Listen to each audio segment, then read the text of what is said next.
Hay muchas situaciones en las que dependemos de la energía eléctrica almacenada. Hoy día sería imposible imaginar nuestra vida si no contáramos en todo momento con corriente eléctrica o baterías. Ya sea en el teléfono móvil, en la laptop o en la bicicleta eléctrica, las baterías influyen cada día más sobre nuestras actividades. En el transporte urbano, la propulsión eléctrica está volviéndose cada vez más importante, y con ella, el uso de baterías de alta potencia. Su desarrollo se debe a un hombre que inventó por primera vez una fuente de energía que producía corriente de manera constante y que de este modo dio paso a la era de la electricidad.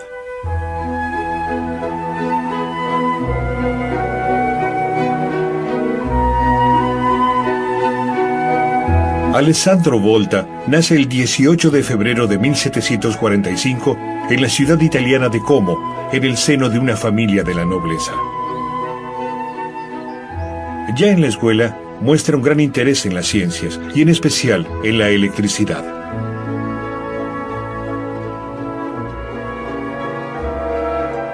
El fenómeno ya se conoce desde hace algún tiempo, pero se sabe muy poco sobre su origen.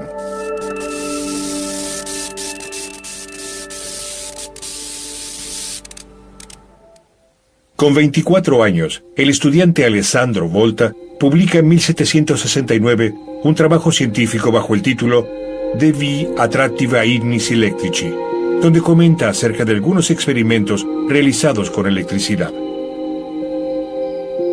6 años más tarde, Alessandro Volta pasa a ser profesor de física en su ciudad natal, Como, pero la química comienza a ocupar un lugar cada vez más importante en su labor.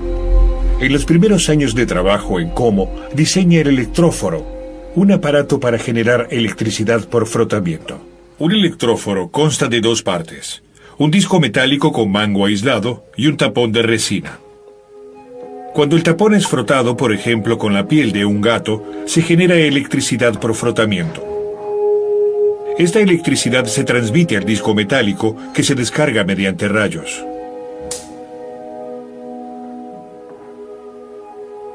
Al frotar la piel de gato, se genera un exceso de carga negativa en el tapón. Si mantenemos al disco metálico y eléctricamente neutral en la cercanía del tapón de resina, las partículas de carga positiva del disco son atraídas por las partículas de carga negativas del tapón y se unen en la cara enfrentada a él. Por el contrario, las cargas negativas son repelidas y se acumulan en la cara superior del disco metálico. Si esta cara superior se conecta a tierra, las cargas negativas fluyen hacia afuera. Ahora en el disco metálico faltan cargas negativas. Si se lo aleja del tapón, el disco metálico queda cargado positivamente. Ahora, si se aproxima al disco una varilla conectada a tierra, vuelve a fluir corriente eléctrica. Esto se manifiesta mediante un destello, luego del cual la carga negativa queda compensada. Esta diferencia de carga recibe el nombre de tensión eléctrica y será mayor cuanto más se separen el tapón y el disco metálico. La manera más sencilla de imaginarse esta magnitud es haciendo una comparación con un tubo de agua. La presión dentro de él sería la tensión. También se puede tener una alta presión sin que fluya agua. Esto ocurre cuando la llave de paso está cerrada. Lo mismo sucede con la tensión. Puede haber una alta tensión sin que fluya corriente. Con su electróforo, Volta logró producir un práctico aparato para generar altas tensiones.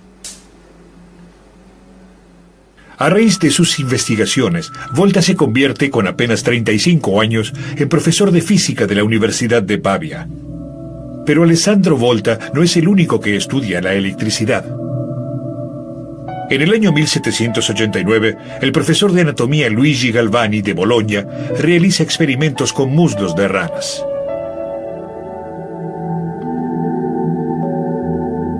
Y hace observaciones asombrosas. Cuando toca los nervios de los miembros amputados con 2 metales diferentes, los músculos sufren una súbita contracción.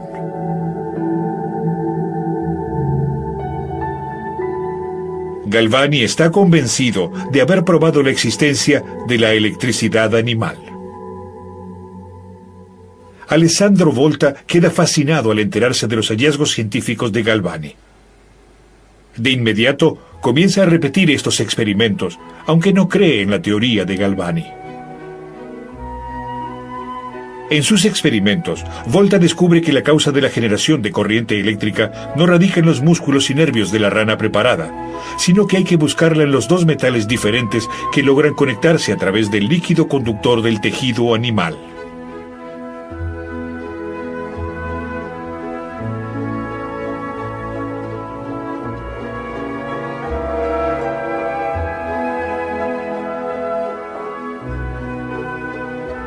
Alessandro Volta muestra que bastan dos metales diferentes en un líquido conductor, como podría ser el agua salada, para lograr un efecto eléctrico. Esto recibe el nombre de efecto Volta. Volta comienza a investigar distintos metales y sus propiedades. Como instrumento de medición emplea su lengua. Si se hace contacto entre dos metales diferentes, surge entre ellos una tensión eléctrica. La electricidad se deja percibir como un sabor ácido que provoca un hormigueo.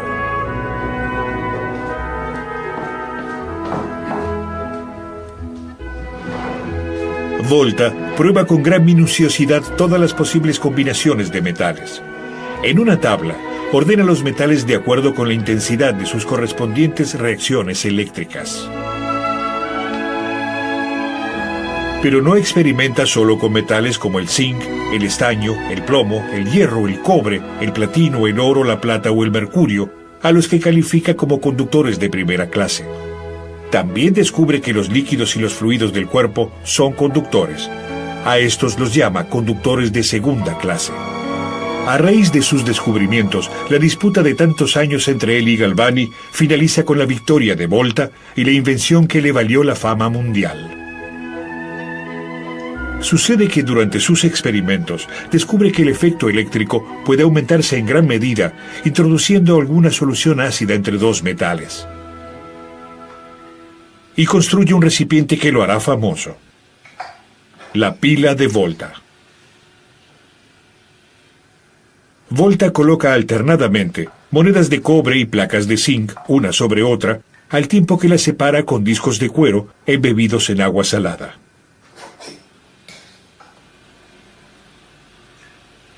Cuando cierra el circuito, colocando en los extremos de la pila un cable, siente que por su mano fluye corriente eléctrica. Volta ha inventado la primera batería. Pero, ¿cómo funciona? ¿Qué fenómenos tienen lugar en la pila de Volta? En una batería, la energía química se transforma en energía eléctrica. Hay dos cámaras separadas entre sí por una membrana porosa. En una de las cámaras se encuentra un electrodo de zinc. En la otra, un electrodo de cobre. El funcionamiento de la batería se basa en la diferente reacción química de los metales.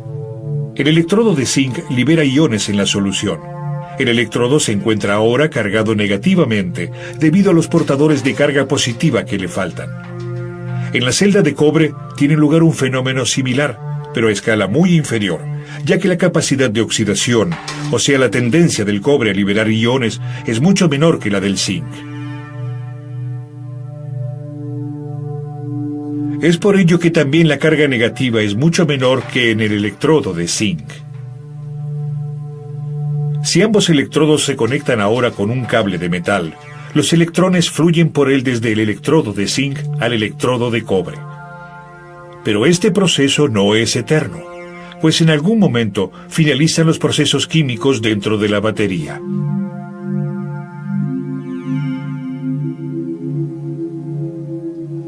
De todas maneras, la pila de Volta logra hacer fluir corriente eléctrica por primera vez durante un lapso de tiempo considerable.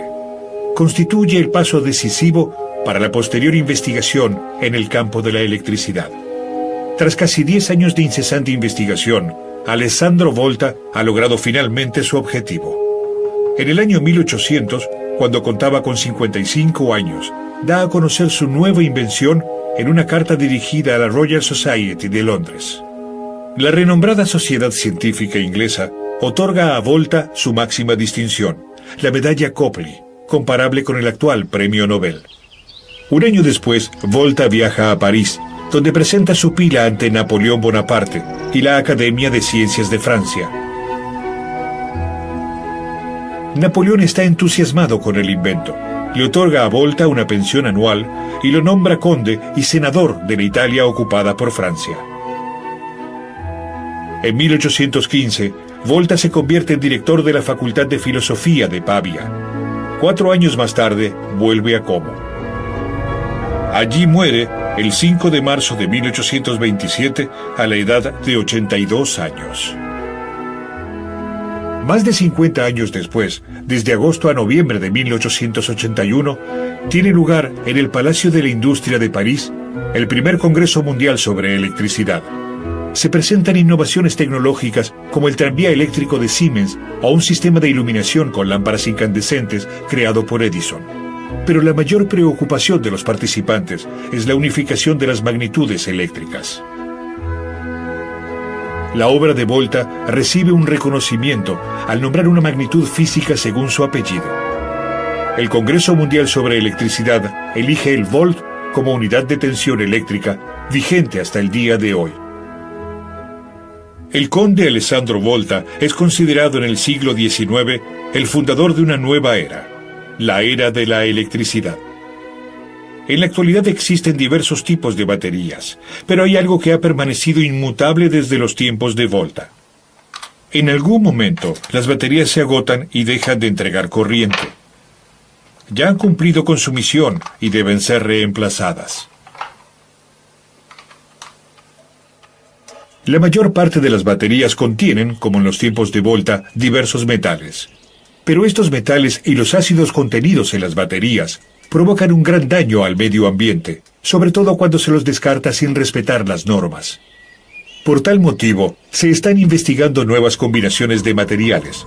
Se trabaja sobre baterías de alta potencia que emplean compuestos naturales orgánicos y que tras ser usados resultan biodegradables.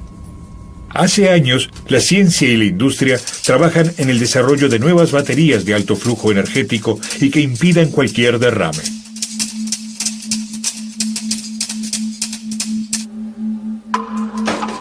En lugar de conductores metálicos, se emplean láminas de aluminio o de plástico metalizado. De esta manera, pueden construirse baterías adaptables a todo tipo de diseño, como teléfonos móviles o laptops. Pero también se sigue investigando sobre la eficiencia de las grandes baterías, como las usadas en las bicicletas eléctricas, dado que el suministro de corriente es un tema importante en nuestra sociedad. A pesar de que el desarrollo de las baterías avanza a paso veloz, el modo de funcionamiento sigue siendo el mismo de la pila de Volta.